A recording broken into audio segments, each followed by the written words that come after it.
कृष्णा कृष्णा हरे हरे, हरे राम राम राम हरे हरे, हरे कृष्णा कृष्णा कृष्णा हरे हरे, हरे राम राम राम हरे हरे। श्रील प्रभुपाद महाराज की।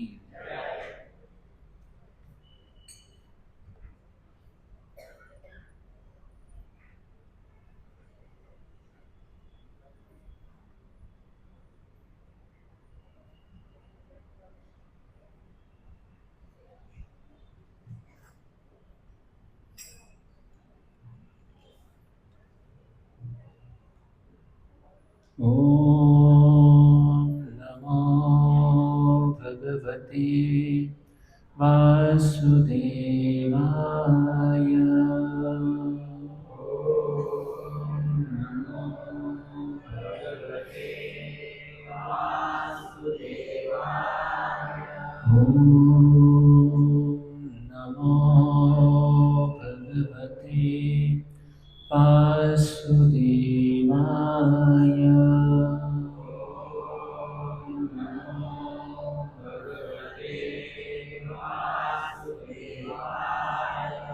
ओम नमो भगवते वासुदेवाय।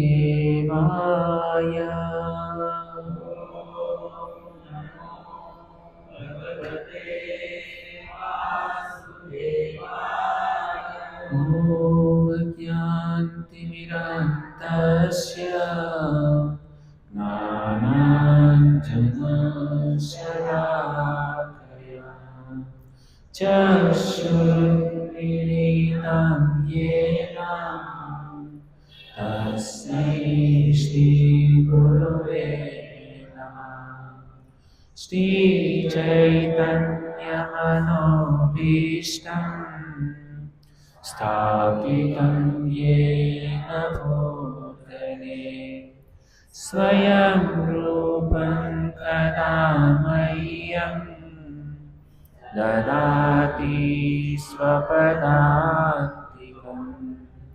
वन्देऽहं श्रीगुरो श्रीयुतपदकमलं श्रीगुरुर्वैष्णवांश श्रीरूपं साग्रजातं सहगणरघुनाथं वितं तं सजीवम् साद्वैतं सावधूतं परिजनसहितं श्रीकृष्णचैतन्यदेवं श्रीराधाकृष्णपादान् सहगणललिता श्रीविशाखान्वितांश। हे कृष्णा करुणा सिन्धो दीनबन्धो जगत्पते गोपेश गोपिकान्त राधाकान्त नमोऽस्तुते। तप्तकाञ्चन गौराङ्गी राधे वृन्दावनेश्वरी वृषभानुसुते देवी प्रणमामि हरे। वाञ्छाकल्पतरुभ्यश्च कृपासिन्धुभ्यैव च पतितानां पावनेभ्यो वैष्णवेभ्यो नमो नमः। जय श्री कृष्ण चैतन्य प्रभु नित्यानंद श्री अद्वैत गदाधर श्रीवासादि गौर भक्तवृंद। हरे Krishna Krishna Krishna Hare Hare Hare Rama Rama Rama Hare Hare Hare Krishna Krishna Krishna Hare Hare Hare Rama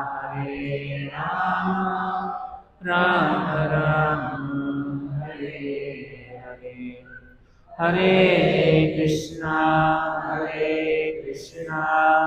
Krishna Krishna Hare Hare Hare Rama Rama Rama Hare Hare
तो हम लोग यहाँ पर श्रीमद् भागवतम श्रवण करने के लिए यहाँ पर उपस्थित हुए हैं। यहाँ पर पधारे हुए सभी भक्तों का अंतर्राष्ट्रीय कृष्ण भावनामृत संघ की ओर से हम हार्दिक स्वागत करते हैं। प्रभुपाद महाराज की कृपा से, गुरु महाराज की कृपा से, राधा गिरधारी, जगन्नाथ, बलदेव, सुभद्रा, महारानी, गौनीता और आप सभी भक्तों वैष्णव की कृपा से मैं यहाँ पर कुछ बोलने का प्रयास करूँगा। तो कृपा करके आप सभी भक्त लोग हमारे ऊपर आशीर्वाद बनाए रखें। तो यहाँ पर प्रसंग बहुत ही सुंदर चल रहा है भक्तों। हम लोग यहाँ पर श्रीमद् भागवतम श्रवण करने के लिए यहाँ पर उपस्थित हुए हैं। तो श्रीमद् भागवतम में हम लोग प्रथम का 7वां अध्याय और श्लोक क्रमांक 13 तो हम प्रयास करेंगे। मैं बोलूँगा, उसके पीछे आप लोग दोहराने का प्रयास कीजिए। यदा वृदे कौरव संजयानाम्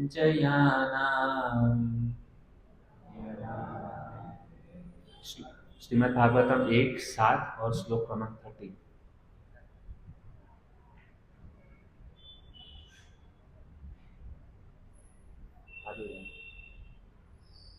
यस। यदा वृदे कौरव संजयानाम्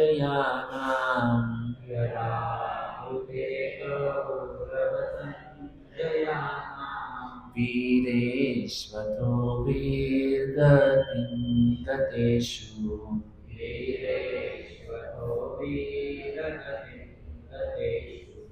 भ्रूकोदरावीत गदाभिमर्श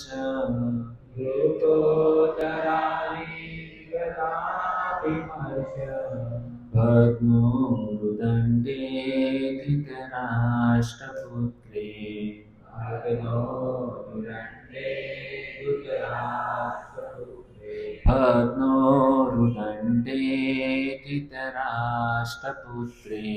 भग्नोरुदण्डे धृतराष्ट्रपुत्रे यदा मृदे कौरवसञ्जयानाम्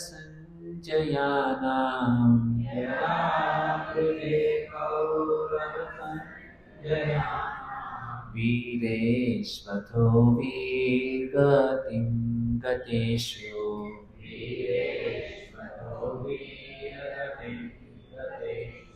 भ्रूकोदरावीगदाभिमर्श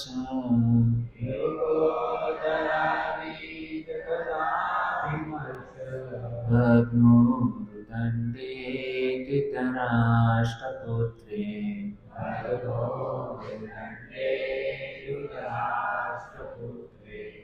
बहुत बहुत धन्यवाद आप सभी भक्तों का।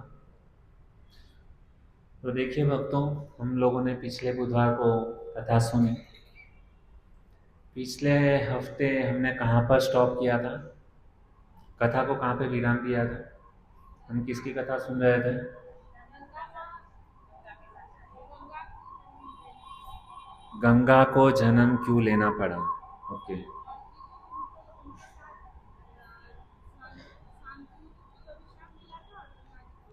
माता जी कह रहे शांतनु को भी श्राप मिला था, लेकिन उसके साथ में गंगा जी को भी आना पड़ा। तो शांतनु पिछले जन्म में क्या थे? उनको श्राप क्यों मिला? और वो पिछले जन्म में क्या थे? यस, कौन बोला? यस, महाविष। गुड। शांतनु पिछले जन्म में महाविष ये थे, और इक्ष्वाकु वंश में उनका जन्म हुआ था। और ब्रह्मा जी की वहाँ पे सभा लगी हुई थी, और वहाँ पे ब्रह्मा जी की वहाँ पे बहुत सारे देवता लोग वहाँ पर उपस्थित थे। और एक हवा का झोंका आया, और हवा का झोंका जब ये आया तो उस सभा में ये महाभीष भी थे, और उनके बरोबर सामने गंगा देवी जो थी ना, देवी के रूप में वहाँ पर उपस्थित थी। और जैसे हवा का झोंका आया तो गंगा मैया का जो साड़ी का पल्लू जो था ना, वो नीचे गिरा, और सारे देवताओं की जो सर जो थे ना नीचे झुक गए, लेकिन ये महाभीष नाम के जो थे उनका सिर झुका नहीं। और यह दृश्य ब्रह्मा जी ने देखा, और ब्रह्मा जी ने उनको श्राप दिया कि तुमने इस पृथ्वी पर रहने वाले पुरुषों की तरह तुमने हरकत की है, इसके लिए तुमको इस पृथ्वी के ऊपर जन्म लेना पड़ेगा।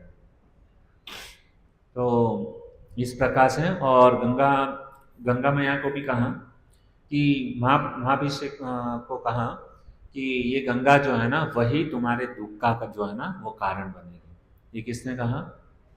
ब्रह्मा जी ने। तो इसके लिए गंगा मैया को भी क्या हुआ कि इस पृथ्वी के ऊपर आना पड़ा।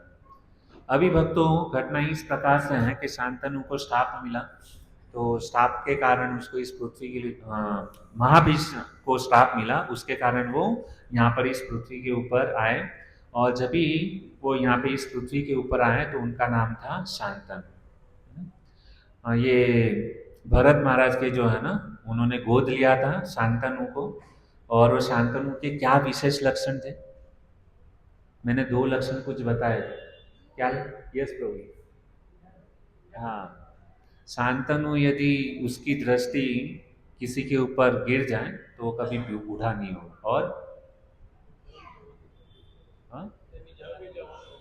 बूढ़ा भी जवान हो जाएगा। और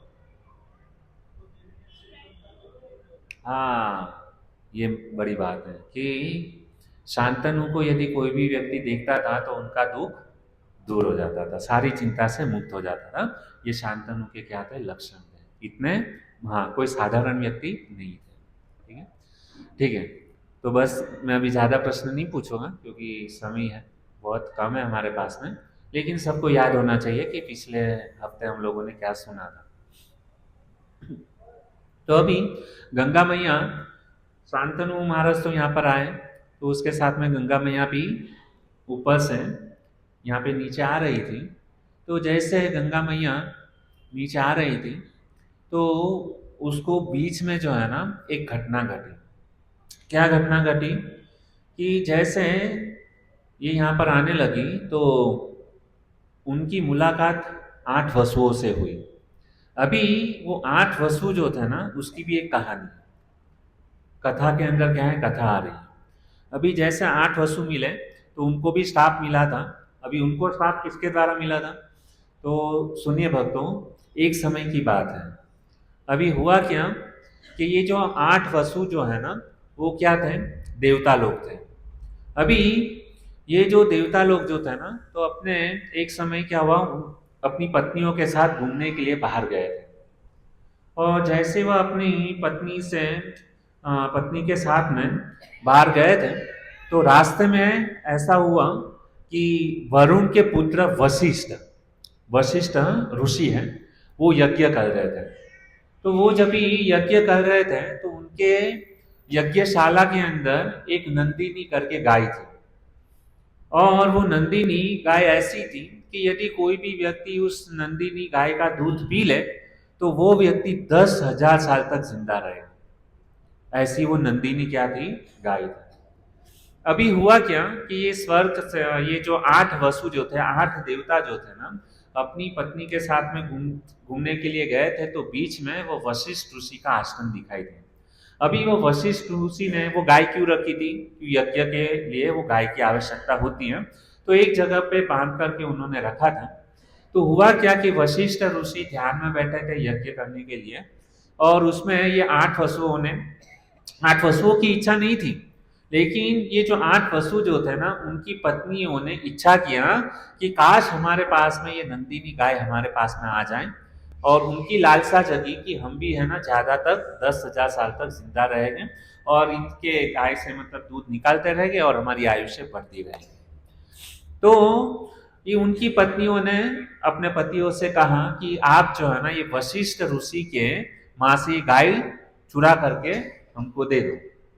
अभी हुआ क्या कि ये 8 वसुओं ने अब बिना सोचे अपनी पत्नी की इच्छा पूरी करने के लिए उन्होंने क्या किया कि वो जो वशिष्ठ ऋषि के आश्रम में ये जो नंदिनी गाय जो बांधी हुई थी उसको चुरा लिया, और चुरा करके जो है ना अपने घर पर लेकर गए।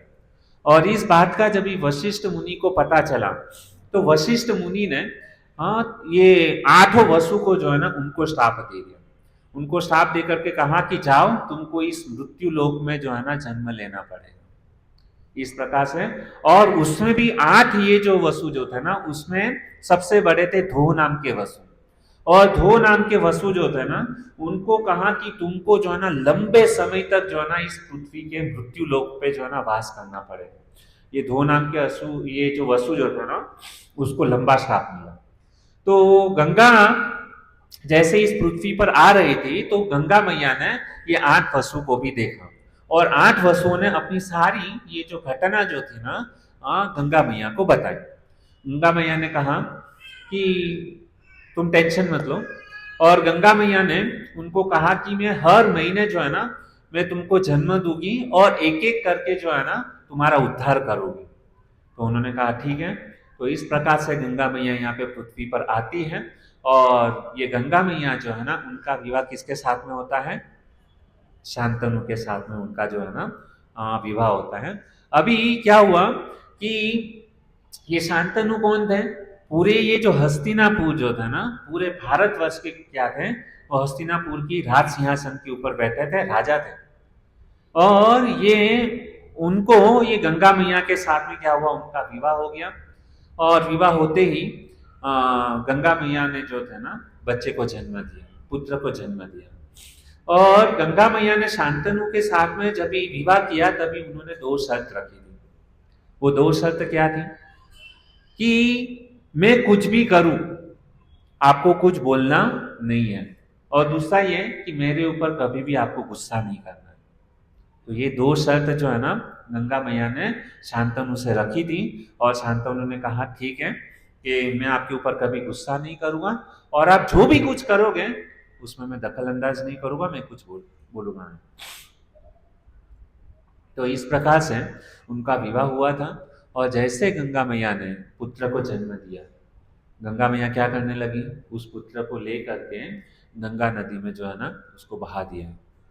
शांतनु महाराज को बड़ा दुख हुआ, क्योंकि पुत्र का जन्म हुआ और जन्म होते ही इतने छोटे बालक को गंगा नदी में बहा देना, मतलब तो इस प्रकार से। लेकिन शर्त थी, ये शांतनु कुछ बोल नहीं सकते थे। इस प्रकार से दूसरा बच्चा जन्म हुआ, तीसरा बच्चा जन्म हुआ, एक एक करके ये गंगा जो थी ना सारे पुत्र को जो है ना गंगा नदी में बहा दिया। अभी क्या हुआ, ऐसा करते करते 7 पुत्र जो है ना गंगा नदी में बहा दिए। अभी हुआ क्या कि जैसे 8वां बच्चा जन्म हुआ है ना, तो गंगा मैया उसको ले करके गंगा नदी के तट के पास में पहुंची, और उसके पीछे शांतनु जो थे ना, शांतनु राजा भी उनके पीछे जोर जोर से भागे कि उस बच्चे को बचाने के लिए। अभी गंगा ना मैया जैसे उस बच्चे को नदी में बहा रही थी, उसी समय शांतनु ने उसका हाथ पकड़ लिया कि बस अभी मैं आपको ये कार्य करने नहीं दूंगा। और उन्होंने कहा ठीक है, ये बच्चा रखो अपने पास, मैं चली, क्योंकि मैंने आपके पास में जो शर्त रखी थी वो आपने तोड़ दी। अभी मैं आपके पास में 1 मिनट के लिए भी रुक नहीं सकती। जो इतना कहकर गंगा जो है ना जाने लगे।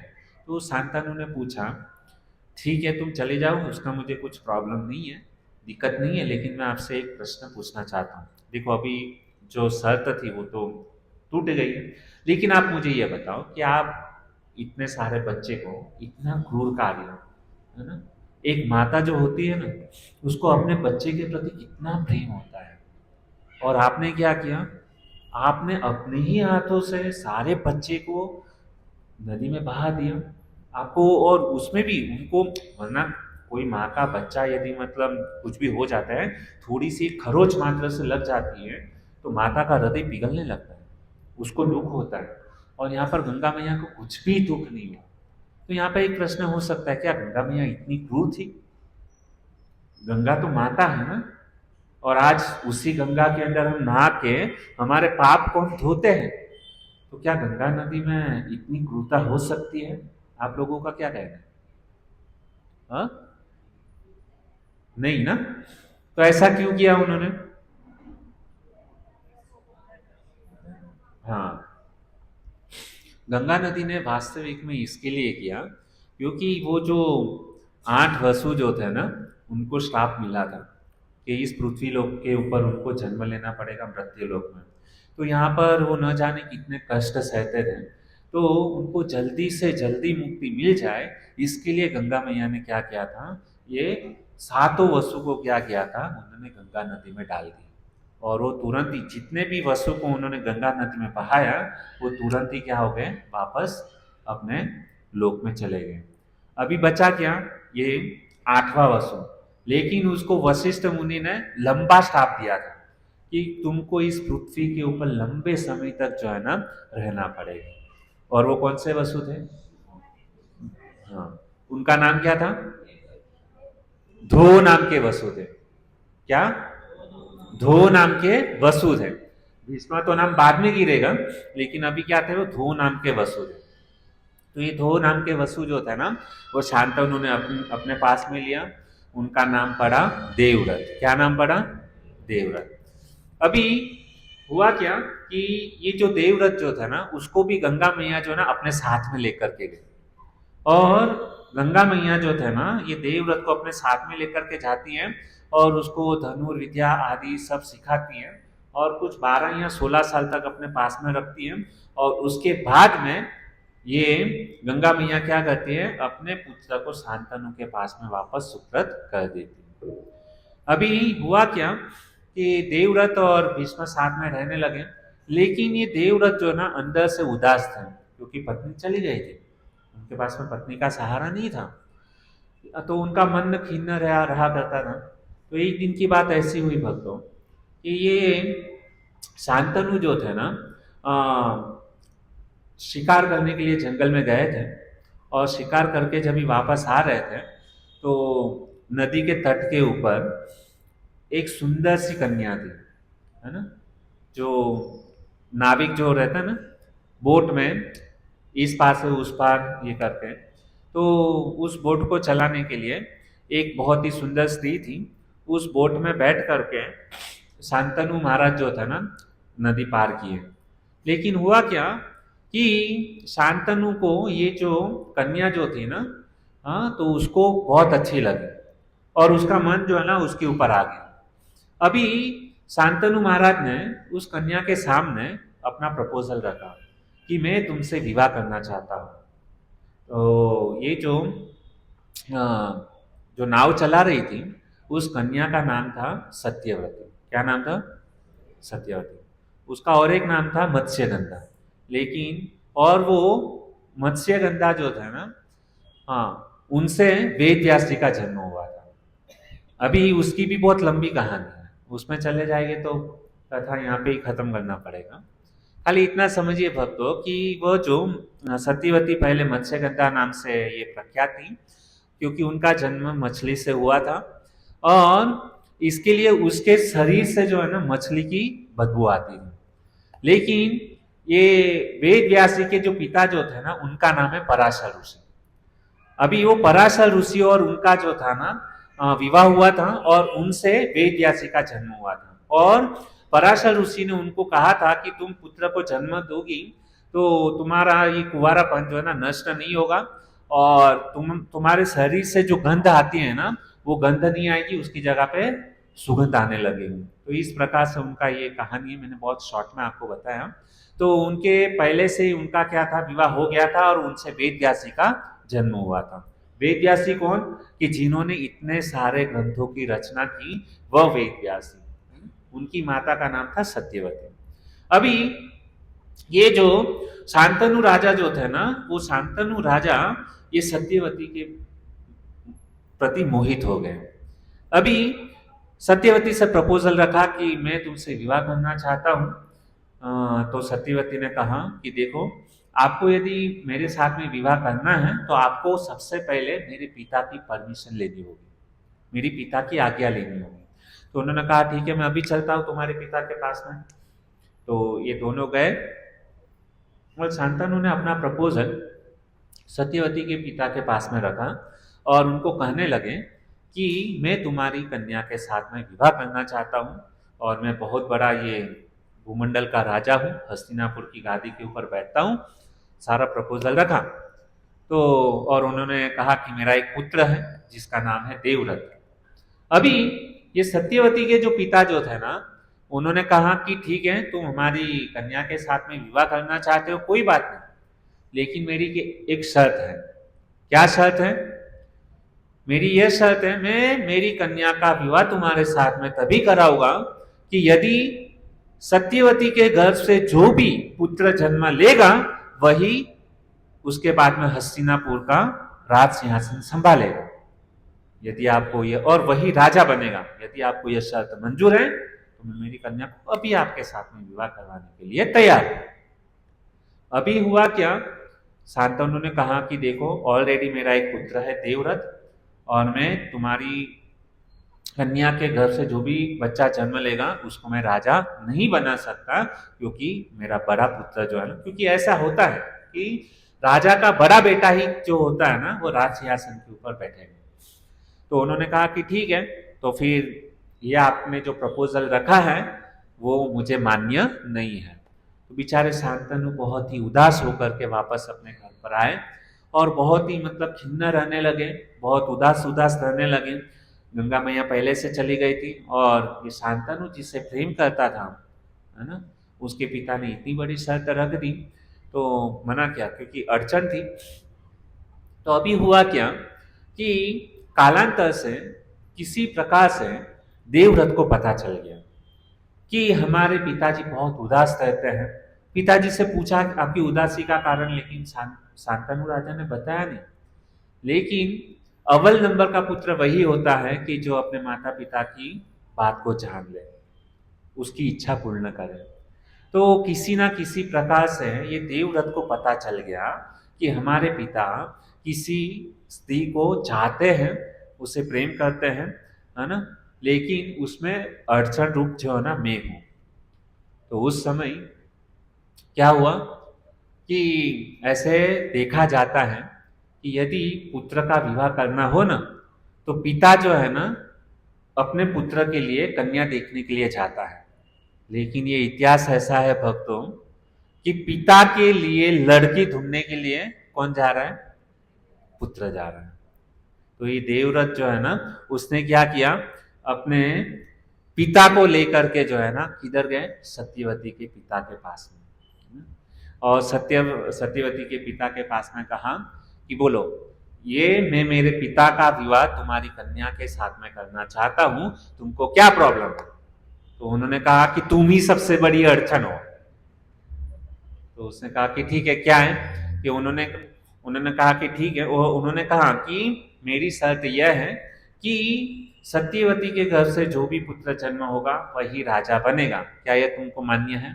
तो देवव्रत ने कहा कि मैं तुमको वादा करता हूं कि सत्यवती के गर्भ से जो भी बच्चा जन्म लेगा वही राज सिंहासन के ऊपर बैठेगा, मैं राजगादी स्वीकार नहीं करूंगा। शर्त मंजूर? तो पिता कहा ऐसा नहीं। तो कैसे? मैंने आपको वादा किया।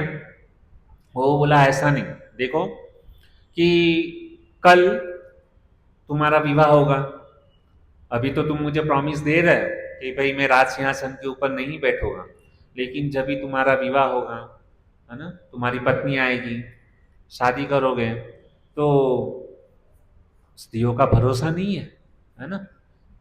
और आजकल मतलब कैसा है कि स्त्रियों का ज्यादा चलता है, पत्नियों का ज्यादा चलता है, और पत्नी यदि हट कर ले तो अच्छे अच्छे लोगों को झुकना पड़ता है ना। तो तुम विवाह करोगे तो ये हमारे लिए सबसे बड़ी दिक्कत है कि मेरा बेटा, और उसने जीत कर ली कि नहीं, है ना, तुम बड़े हो तो तुम्हारा ही मतलब हमारा ही बच्चा जो है ना राज सिंहासन के ऊपर बैठना चाहिए। तो तभी हम कुछ नहीं कर पाएंगे, है ना? और आप भी कुछ नहीं कर पाओगे। तो उस समय यह जो देवव्रत जो थे ना, उसने दूसरी प्रतिज्ञा की। मैं देवव्रत प्रतिज्ञा करता हूं कि आज से मैं नैष्ठिक ब्रह्मचर्य व्रत का पालन करूंगा और विवाह जिंदगी भर नहीं करूंगा। और ऐसी भीषण प्रतिज्ञा करने के कारण यह देवव्रत का नाम जो है ना भीष्म हुआ। और उस समय आकाश में भीष्म भीष्म ऐसे गर्जना हुई देवता लोगों ने, और सारे देवता लोगों ने उसके ऊपर पुष्प बरसाए। तो इस प्रकार से ये जो भीष्म प्रतिज्ञा लेने के कारण देवव्रत का नाम गिरा भीष्म। ठीक है, तो इस प्रकार से ये हो गई। और अभी क्या हुआ देखिए भक्तों, कि जैसे ये शांतनु आए और शांतनु ने देखा कि मेरा पुत्र मेरे लिए इतना समर्पण है ना, और यहाँ पर छोटे छोटे धन, है ना, संपत्ति, उसके लिए पुत्र लोग आपस में झगड़ते रहते हैं। तो इतना बड़ा राज्य का त्याग, इंद्रिय भोग का त्याग, है ना, तो ये कोई आसान बात नहीं है। ये दो चीज, अपनी धन संपत्ति को छोड़ना, राज्य कारोबार को छोड़ना, और इंद्रिय विषय से दूर हटना, ये सबसे बड़ी तपस्या है। तो शांतनु हालांकि कामी थे, ऐसे देखा जाए कि शांतनु ने अपने इंद्रिय तृप्ति के लिए, है ना, तो कामी पिता थे, लेकिन भक्तों देखिए कैसे भी पिता पिता है। और उस पिता ने इतना बड़ा अपने पुत्र का त्याग को देख करके शांतनु ने उसको वरदान दिया, जा बेटा, तूने मेरे लिए इतना त्याग किया ना, मैं तुमको वरदान देता हूं, जब तलक तेरी इच्छा नहीं होगी तब तलक मृत्यु तुमको स्पर्श नहीं कर पाएगी। ये किसने आशीर्वाद दिया? शांतनु, भीष्म पितामह के पितामह। तो एक पिता के आशीर्वाद के अंदर कितनी ताकत होती है, वो हमको महाभारत से सीखने के लिए मिलता है। और अभी हम कलयुग के अंदर हैं, और आजकल हम देख सकते हैं, हम पुत्र लोग, है ना, हम माता पिता की कितनी इज्जत करते हैं। उसने अपने पिता की इच्छा को पूर्ण करने के लिए संपूर्ण उसने त्याग कर दिया, लेकिन वही पिता उसको आशीर्वाद देता है। और हम क्या सेवा करते हैं? पिता कुछ बोल दें, भाई हमारे लिए पानी का ग्लास लेकर के आओ, अरे पिताजी मैं पढ़ाई करता हूँ, मम्मी को बोल दो ना पानी का ग्लास लाने के लिए, अभी मैं थोड़ा बिजी हूँ। कुछ सेवा देते हैं माता पिता कुछ लाने के लिए, कितना बहाना, अरे सुबह को बोलते हैं कि जल्दी उठ जाओ, है ना, और गांव से मतलब कुछ पार्सल आने वाला है ना, तो तुमको लेकर के आना है। अरे पिताजी रात को मुझे सोने में बहुत लेट हो गया है, मैं सुबह को जल्दी नहीं उठ सकता हूँ, आप बड़े भाई को भेज दो। बड़ा भाई कहता है छोटे भाई को भेजो और किसी को भेज दो। ये हमारी दशा है। तो यहाँ पे हमको कैसे पिता का आशीर्वाद मिलेगा? विवाह करना हो, हम अपने हिसाब से लड़की ढूंढ के लाते हैं और बाद में माता पिता को बोलते हैं कि हाँ मैंने लड़की ढूंढ ली है, आप हमको आशीर्वाद दे दो, सीधा। ये हमारी दशा है। बाद में कहते हैं कि हम सुखी नहीं है, हमको ये प्रॉब्लम है वो प्रॉब्लम है। प्रॉब्लम रहेगी भाई, माता पिता का आशीर्वाद नहीं है। कुछ भी कार्य करें, लेकिन उसमें यदि माता पिता का आशीर्वाद हो ना, तो हम उस कार्य के अंदर 100% हमको जो है ना सफलता मिलेगी मिलेगी मिलेगी। चाहे वो भौतिक कार्य हो या आध्यात्मिक कार्य हो, चाहे आप बिजनेस करने जाओ, नौकरी करने जाओ, या कुछ भी अच्छा कार्य करने के लिए जाओ, उसमें यदि माता पिता का आशीर्वाद है तो आप उसमें 100% सक्सेसफुल हो गए। तो हमको ये माता पिता का आशीर्वाद लेना बहुत जरूरी है, क्योंकि महाभारत के प्रसंग से आप सोचिए जरा, एक कामी पिता है ना, इंद्रिय भोग करना चाहता है, वह पिता यदि अपने पुत्र को इच्छा मृत्यु का वरदान दे सकता है, तो हमारे माता पिता के पास में कितनी ताकत है। हमारे माता पिता तो ऐसे नहीं है। तो ये हमको समझना चाहिए। तो ये महाभारत का इतिहास है। तो इस प्रकार से अभी हुआ क्या कि शांतनु और ये सत्यवती, उससे जो है ना 2 पुत्र का जन्म हुआ। धर्मेश वो इसमें चार्ट है तो ओपन कर सकते हैं।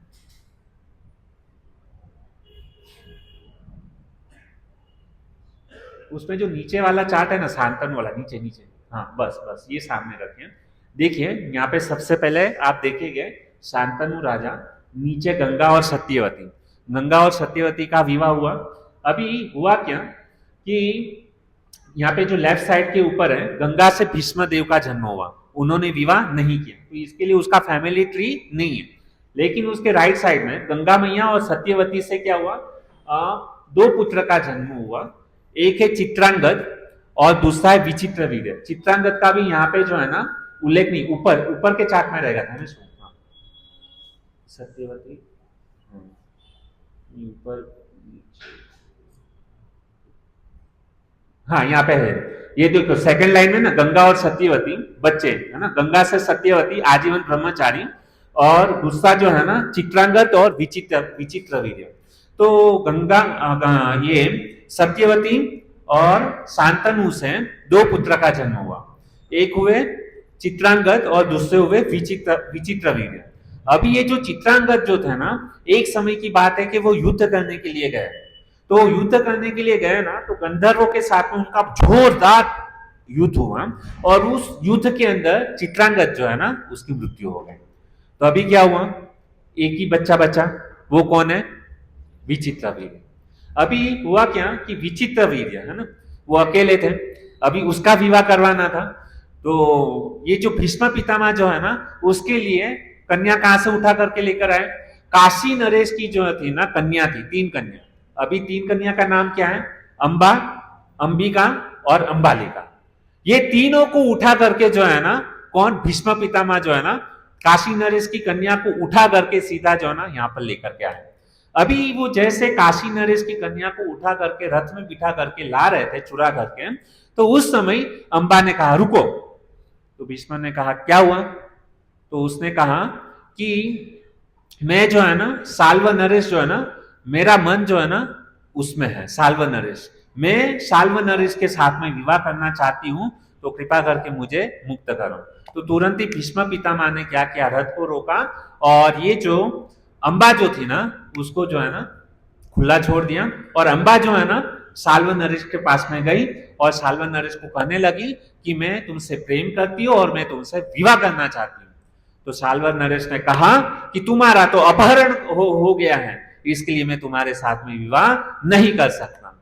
तो ये जब बात सुनी, तो वो ना उस यहाँ पे विचित्र वीर्य की भी नहीं हो पाई और यहाँ पे साल्व की भी नहीं हो पाई, है ना, तो बीच में लटक गई। अभी हुआ क्या कि ये जो अंबा जो थी ना, वो भीष्म पितामह को उसने क्या किया, श्राप दिया कि मैं जिस प्रकार से दुखी हुई ना, जाओ मैं तुमको श्राप देती हूं कि मैं ही तुम्हारी मृत्यु का जो है ना कारण बनूंगी। ये जो अंबा जो थी ना, उसका दूसरा जन्म हुआ शिखंडी के रूप में, और वो शिखंडी ना पुरुष में आते थे ना स्त्री में गिनती होती थी, और इसके कारण जो है ना भीष्म पितामह जो है ना मृत्यु उनको प्राप्त हुई। तो ये इस प्रकार से जो है ना ये कथा है, समझ में आ रहा है भक्तों। तो ये काशी नरेश की 3 कन्या थी, उसमें अंबा उन्होंने श्राप दिया, और अंबा का दूसरा जन्म हुआ किसके रूप में, शिखंडी के रूप में, और वह शिखंडी जो है ना भीष्म पितामह की मृत्यु का कारण बनती है। तो इस प्रकार से अभी 2, अंबिका और अंबालिका, उसका विवाह किसके साथ में हुआ, विचित्र वीर्य, किसके साथ में, विचित्र वीर्य के साथ में हुआ।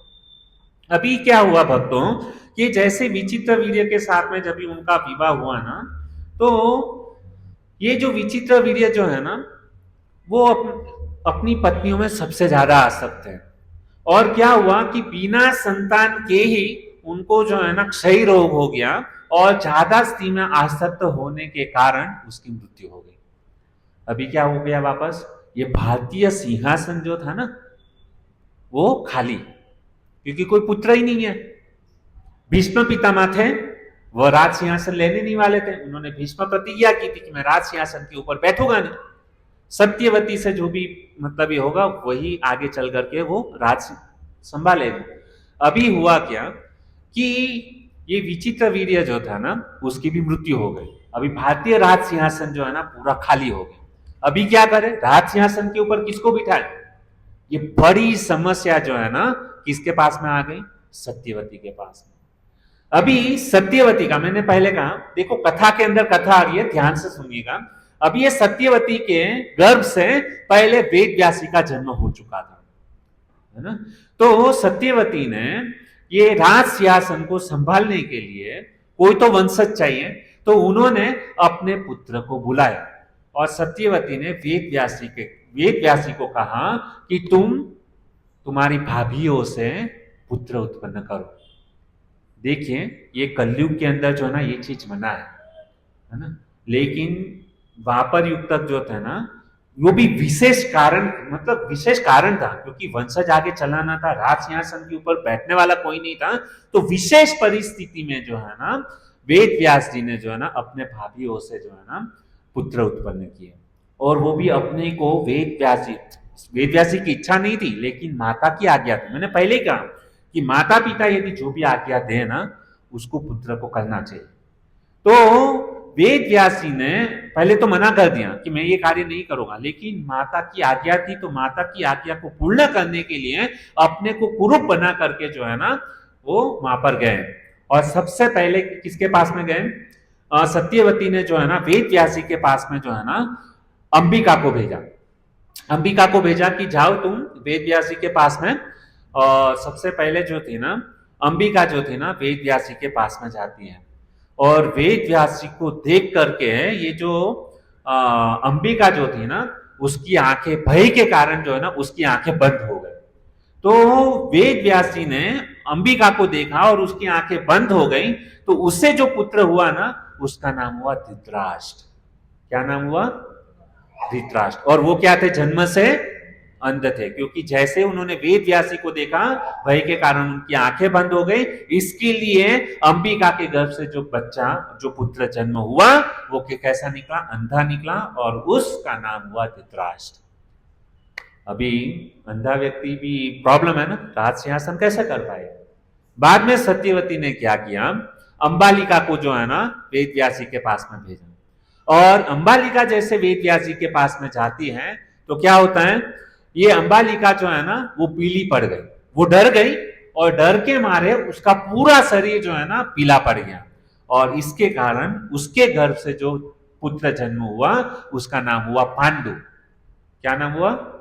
पांडु। वो पीली पड़ गई थी, और वो हमेशा, मतलब क्या है, पांडु जो थे ना हमेशा रोगी हुआ करते थे, उसका नाम गिरा पांडु।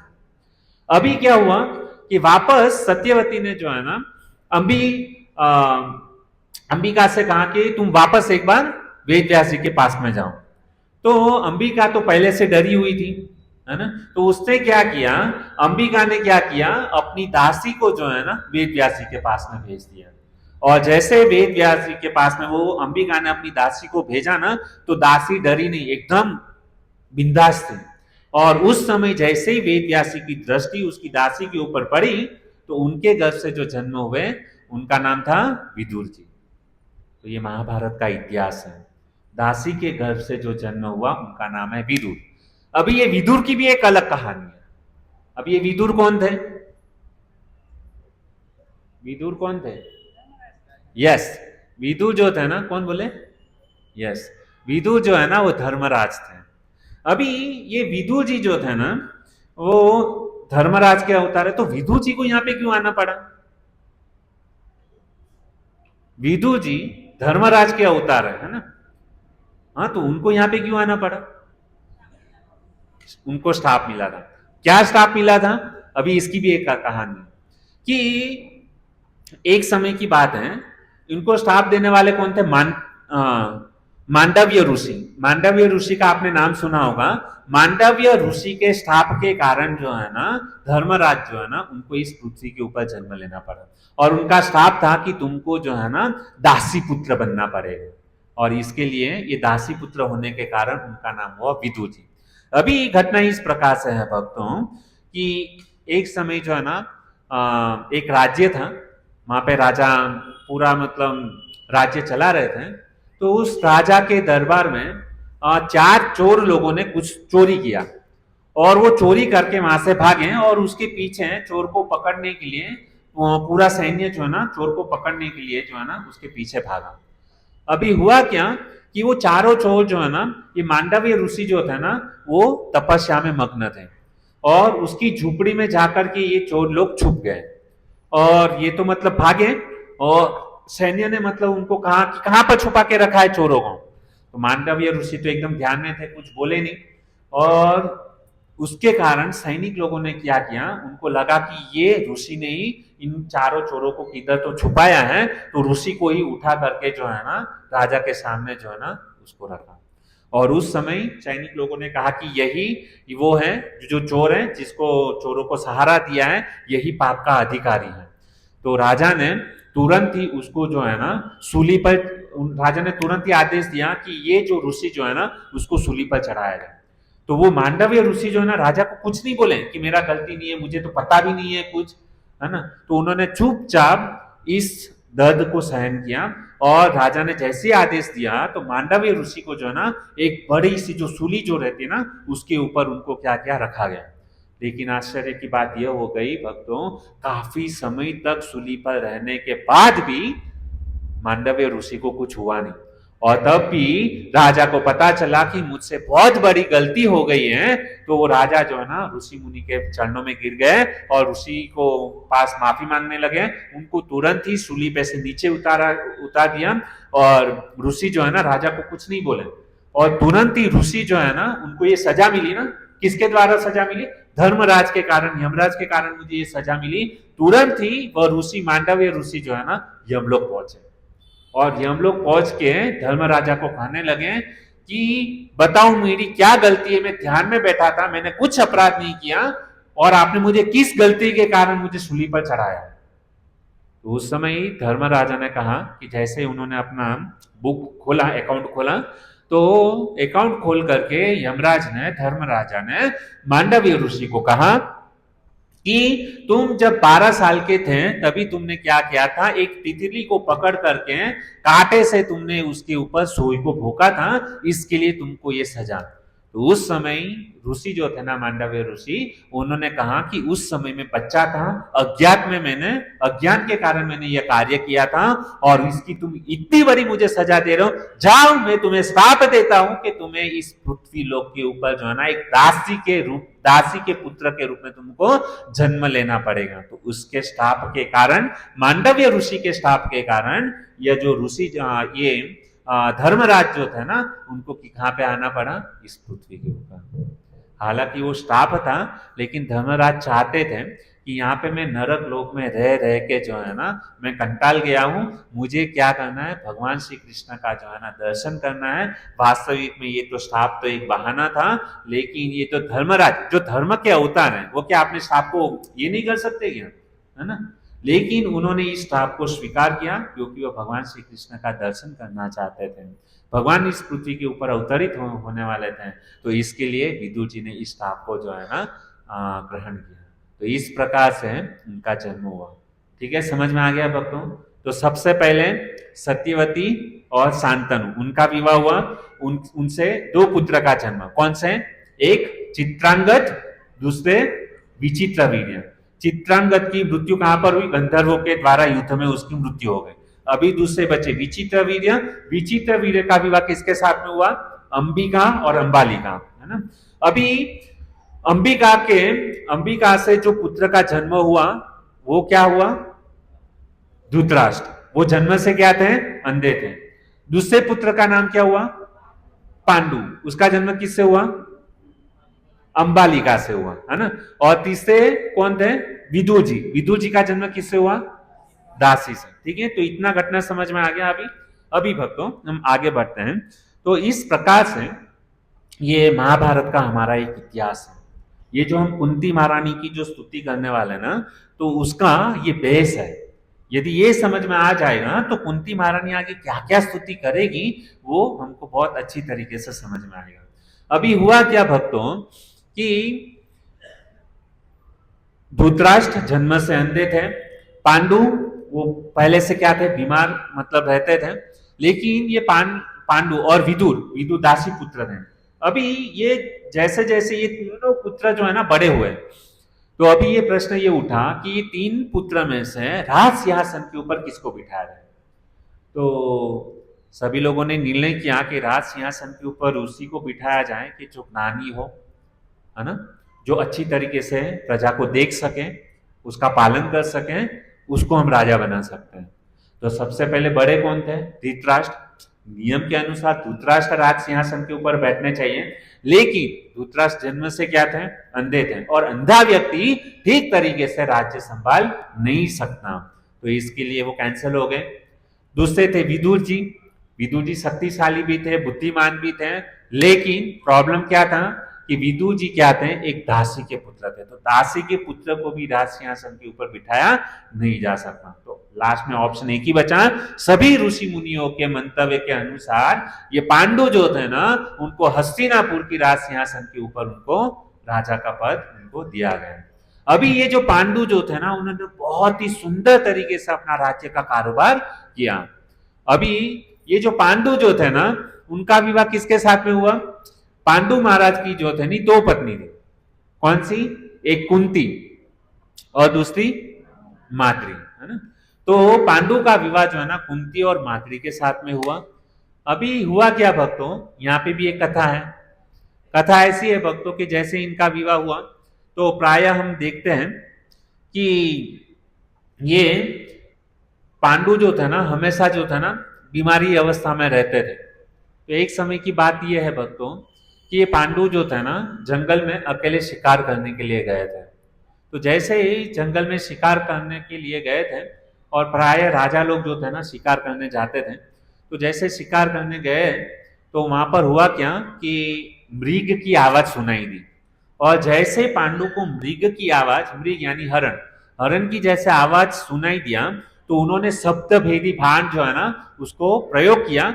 और जैसे शब्द भेदी बाण का प्रयोग उन्होंने जब भी किया पांडु राजा ने, तो वो सीधा बाण जो है ना हिरण और हिरणी, है ना, उसको लग गया, और उसकी वहां पे मतलब क्या हो गई? मृत्यु हुई। लेकिन वो हिरण और हिरणी कोई साधारण पशु नहीं थे।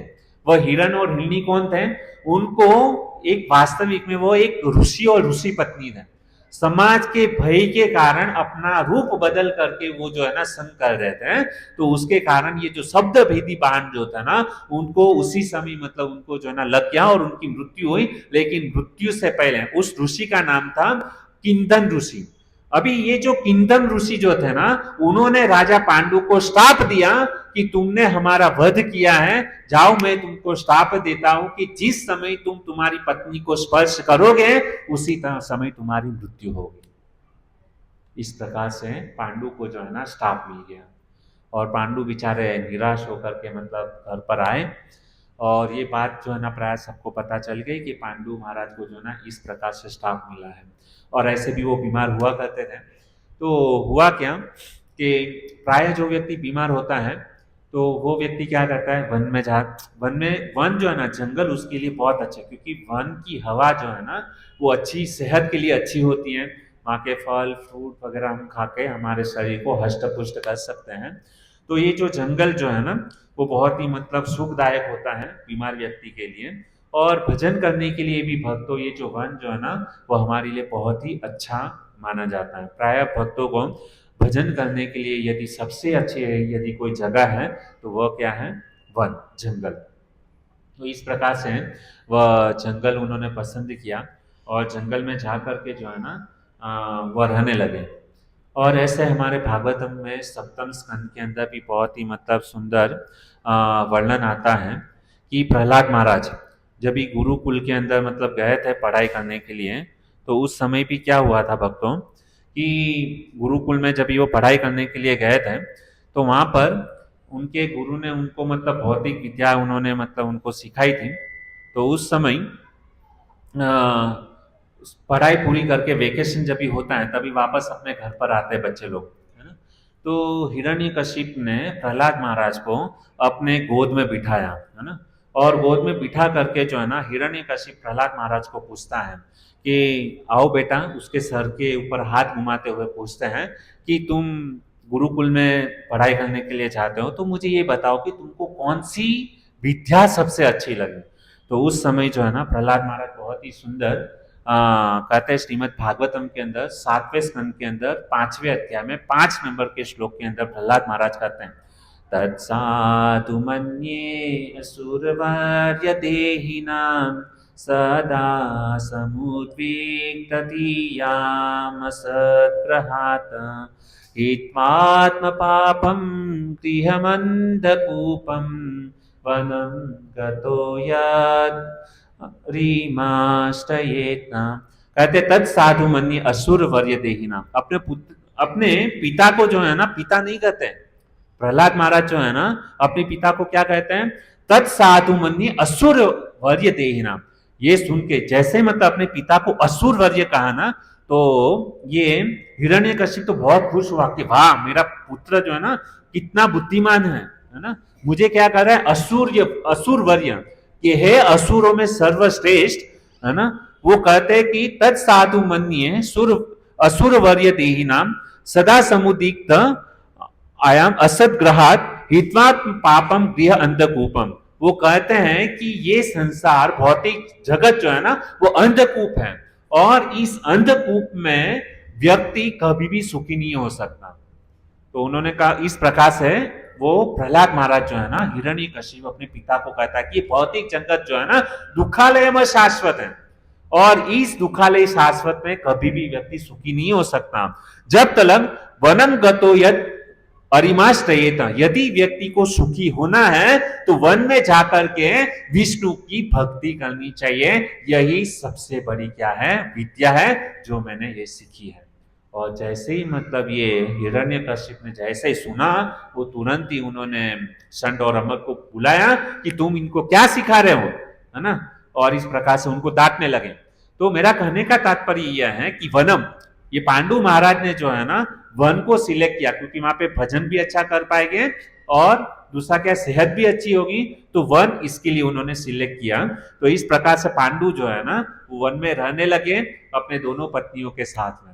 अभी पांडु ने जो है ना कुंती महारानी से पर्सनली उनको बुलाया और कुंती से कहने लगे कि देखो, मुझे किंदन ऋषि का श्राप है कि मैं एक भी पुत्र नहीं कर सकता, तो मेरी आपसे एक विनंती है।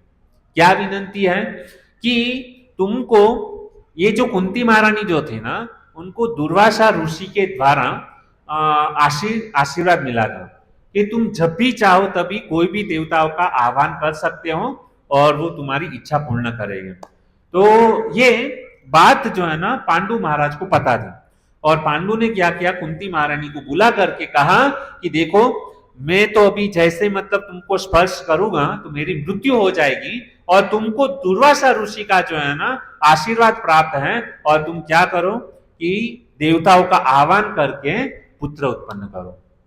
तो कुंती ने मना किया कि मैं ऐसा नहीं कर सकती, क्योंकि ये धर्म के विरुद्ध हो सकता है। तो कुंती तो पतिव्रता नारी थी, और उस समय ये जो पांडु जो थे ना, उन्होंने कहा कि मेरी आज्ञा है और मैं तुमको आज्ञा देता हूं, इसमें तुमको किसी भी प्रकार का ये नहीं होगा। तो इस प्रकार से पांडु की जब ये आज्ञा थी, और कुंती भी पतिव्रता नारी थी, तो उन्होंने अपने पति के कहने के ऊपर उनके वचन को उन्होंने स्वीकार किया।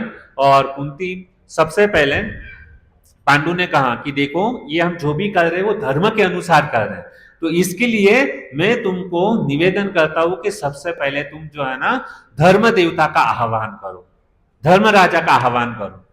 तो उस प्रकार तो कुंती ने सबसे पहले क्या किया, अपने पति जो थे ना पांडु, उसकी 4 प्रदक्षिणा की और उनको प्रणाम किया, उनका आशीर्वाद लिया, और आशीर्वाद लेकर के उन्होंने सबसे पहले धर्मराजा का आह्वान किया। और जैसे धर्मराजा का आह्वान किया तो उनसे जो पुत्र प्राप्त हुए तो उनका नाम था युधिष्ठिर। क्या नाम था? युधिष्ठिर महाराज। अभी ये युधिष्ठिर महाराज जो था ना, और उस समय आकाशवाणी हुई। क्या आकाशवाणी हुई? कि ये युधिष्ठिर जो है ना धर्म के ऊपर चले गए, ये सत्यवादी हो गए, अपने जीवन में कभी झूठ नहीं बोलेंगे। तो उनकी ख्याति पूरे विश्व में जो है ना बहुत फैलेगी। इस प्रकार से धर्मराज जो है ना आकाशवाणी हुई, और धर्मराजा के द्वारा जो संतान प्राप्त हुई कुंती को, उनका नाम हुआ युधिष्ठिर महाराज। ठीक है। अभी दूसरे उन्हें पांडु ने कहा कि देखो ये हमने धर्म के अनुसार किया है, इसके लिए धर्मराजा के द्वारा तुमको युधिष्ठिर महाराज का ये प्राप्ति हो गई। अभी तुम जो है ना बल में जो सर्वश्रेष्ठ है उन देवता का आह्वान करो। तो उस समय कुंती महारानी ने वायु देवता का आह्वान किया, और वायु देवता का जब भी आह्वान किया तो उनसे किसका जन्म हुआ? भीम, है ना। तो भीम जो था ना, और जब भी भीम का जन्म हुआ तो जन्म के साथ में ही उसके पास में 2000 हाथियों का बल था। कितना? 2000 हाथियों का बल। आजकल मतलब यदि बल की यदि तुलना यदि किसी के साथ में करनी हो ना, तो लोग किसके साथ में करते हैं? इतना हॉर्स पावर घोड़े के साथ में करते हैं। लेकिन हमारी इतिहास, हमारी संस्कृति वह किसके साथ में तुलना करते? बल की यदि ये तुलना करनी है तो हाथी के साथ में की जाती है। तो यहाँ पर यह है, हमारे महाराज बताते थे ये कि बल की तुलना करनी हो तो वो किसके साथ में करनी चाहिए? हाथी के साथ में करनी चाहिए। हाथी बहुत बलवान होता है। तो इस प्रकार से 2000 हाथी का बल रखने वाले क्या आते हैं? भीम थे। और आगे घटना आएगी कि उनके पास में 10,000 हाथी के बल की जो है ना शक्ति उनको प्राप्त हुई। वो आगे की कथा हम बाद में सुनेंगे। लेकिन देखो भक्तों, ये भीम का नाम आया है तो कल जो है ना क्या है? भीम एकादशी, है ना। तो उसके ऊपर मैं थोड़ा कुछ बोलूंगा। तो ये जो भीम एकादशी है मतलब कल निर्जल एकादशी है ना। निर्जल एकादशी हम क्यों करते हैं? ये जो भीम जो थे ना, 5 पांडव थे, 5 पांडव जितना नहीं खाते थे उतना अकेला भीम जो है ना वो खा जाता था। इतना उसको भूख लगता था, क्योंकि शक्ति में भी एकदम पहलवान थे, बहुत ताकतवर थे, लेकिन वो भूखे नहीं रह सकते। उनकी कमजोरी क्या थी? वो एक दिन भी भूखे नहीं रह सकते। और ये 5 पांडव जो थे ना एकादशी व्रत का पालन करते थे। और हुआ क्या कि कुंती महारानी और ये सब जो है ना, नकुल, सहदेव, अर्जुन, युधिष्ठिर महाराज, सब के सब मिल करके जो है ना भीम को कहते थे तुम एकादशी करो वरना नरक जाओगे, एकादशी व्रत का पालन करो। लेकिन भीम कहते थे कि मेरी मजबूरी है, मैं भूखा नहीं रह सकता, क्या करूं, इसका कोई उपाय। मुझे भी एकादशी व्रत का पालन तो करना है, लेकिन मैं भूखा प्यासा नहीं रह सकता, इसके लिए मैं नहीं करता हूं।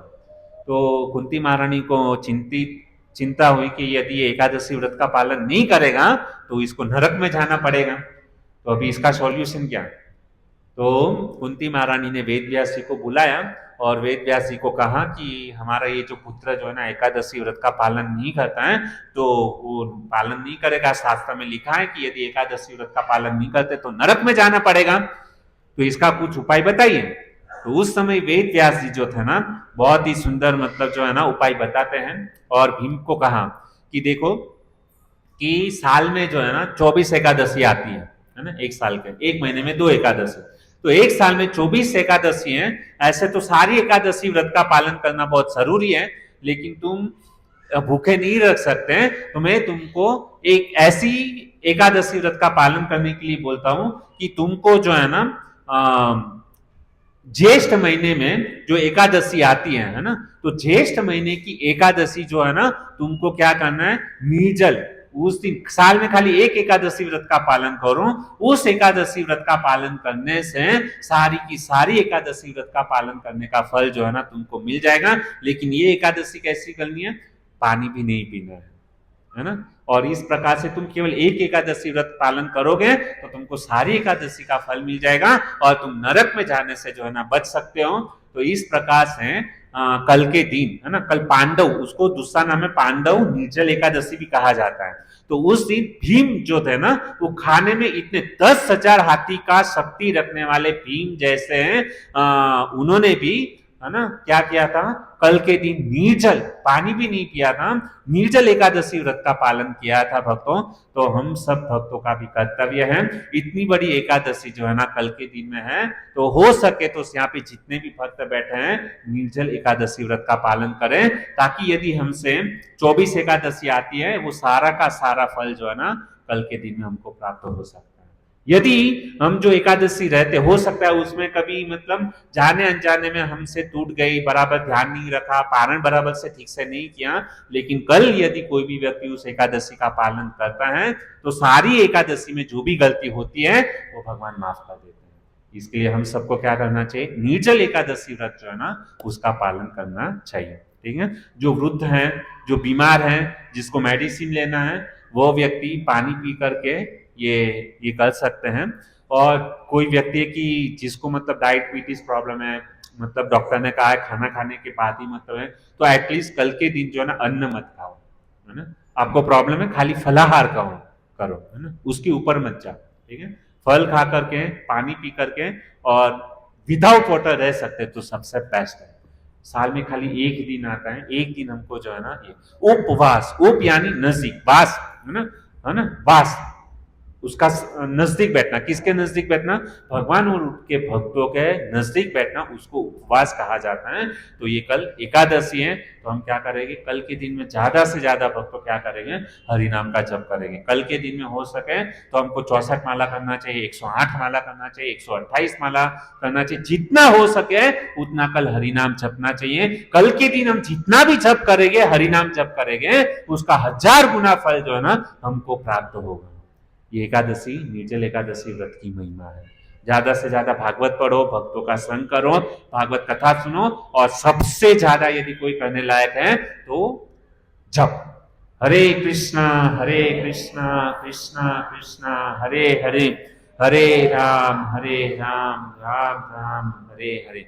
बाकी के पुत्रों का जन्म कैसे हुआ, हम आने वाले बुधवार के दिन हम इसकी कथा सुनेंगे। ठीक है, हरे कृष्ण। सबको याद रखना है, आने वाले बुधवार को हम पूछूंगा कि आज के दिन में हम लोगों ने क्या क्या सुना। ठीक है, हरे कृष्ण। हरे कृष्णा कृष्णा कृष्णा हरे हरे, हरे राम राम राम हरे हरे। तो बहुत ही सुंदर प्रकार से इस जीवन कृष्ण प्रभु जी ने हम सबको श्रीमद् भागवत कथा के माध्यम से महाभारत की संक्षिप्त में कथा बताई। उसमें कई सारे प्रभु जी ने हमको बताया कि किस प्रकार से जो कौरवों और पांडवों की वंश परंपरा कैसी चली आई है। तो भक्तों, इस पूरे प्रवचन का, कथा का सार क्या है कि हमने देखा कि जो गंगा माता थे और शांतनु माता था, तो वो जो वहां पर थे ब्रह्मा जी के पास बैठे थे सब, तब सभी देवताओं ने क्या किया, जब गंगा माता का कलू नीचे गिर गया तो सबने अपने सर नीचे कर लिए, लेकिन जो शांतनु महाराज थे उन्होंने अपना सर नीचे नहीं किया। उस कारण से उनको ब्रह्मा जी ने श्राप दे दिया कि आपको पृथ्वी लोक पर जाना पड़ेगा। और फिर आगे जाके प्रभु जी ने जो विदुर जी, धर्मराज की कथा बताई कि किस तरीके से उनको भी श्राप मिला और नीचे आना पड़ा। तो भक्तों, हमको ये प्रवचन के ऊपर, कथा के ऊपर से समझना चाहिए कि ऊपर से नीचे कौन गिरता है, जिनको श्राप मिलता है, किसने कुछ ना कुछ गलती की है, तभी वो नीचे आते हैं ऊपर से। तो हम सब भी नीचे हैं, तो हम सब ने भी कुछ ना कुछ गलती की है, इसलिए हम लोग नीचे हैं, वरना हम सब भी ऊपर ही थे, मौज कर रहे थे। लेकिन अभी दुख भोग रहे हैं, क्यों? क्योंकि गलती की। तो अभी गलती की सजा तो भोगनी पड़ेगी। लेकिन कुछ संत ऐसे हैं जो गलती नहीं करते, फिर भी जो जिन्होंने गलती की है उस पर उपकार, परोपकार करने के लिए आते हैं। जैसे हमारे ऐसी भक्ति वेदांत श्री प्रभुपाद जी, वो क्या, उन्होंने क्या किया, तो कृष्ण कृपा मूर्ति है, कृष्ण कृपा मूर्ति है, जो उन्होंने क्या किया, पूरे विश्व में इस्कॉन हरे कृष्ण महा मूवमेंट का प्रचार किया और सभी बद्ध जीवों को मुक्त करने का बहुत अच्छा आयोजन किया। इसमें इस्कॉन में हरे राम हरे कृष्णा जो संस्था है, उसमें सभी भक्त आ सकते हैं, कोई भी आ सकता है, पापी आत्मा, दुरात्मा, कितना भी बड़ा पाप किया हो सब आके इसमें महात्मा बन सकते हैं और मुक्त हो सकते हैं, इस जन्म मृत्यु के चक्कर से मुक्त हो सकते हैं। तो सार इतना ही है कि जो जिन्होंने गलती की है वो ऊपर से नीचे धकेल दिए जाते हैं, श्राप मिलता है और नीचे। तो हम सबको भी कुछ ना कुछ श्राप मिला हुआ है, इसलिए हम सब यहाँ पर दुख भोग रहे हैं।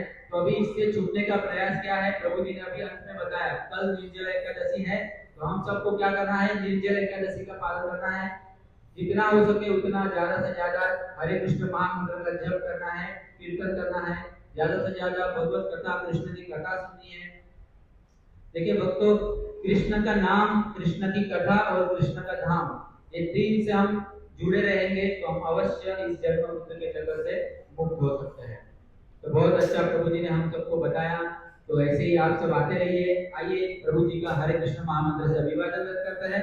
हरे कृष्णा कृष्णा कृष्णा हरे हरे, हरे राम राम राम हरे हरे।